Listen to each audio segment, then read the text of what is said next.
বাপের কথা কেউ কয় না তো, আসলে যে বাপটা কিন্তু বেশি কষ্ট করে, এই বাপটার কথা কেউ কয় না।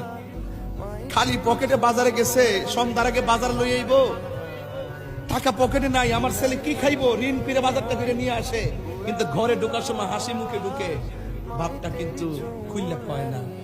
আরে বাপে 1200 টাকা বেতন পাইছে, কয়েকটা ছেলেরে লেখাপড়া করাইছে, কিন্তু কোনোদিন বুঝতে দেয় নাই যে ফর্ম ফিল আপের টাকাটা কোথায় থেকে আনছে, কোনোদিন বুঝতে দেয় নাই রেজিস্ট্রেশন টাকাটা কোথায় থেকে আনছে।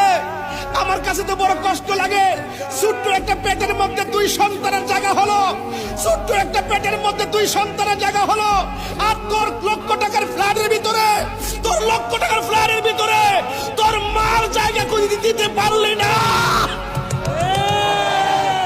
কি জবাব দিবি কাশীপুরের মানুষ, কি জবাব দেবে নারায়ণগঞ্জের মানুষ?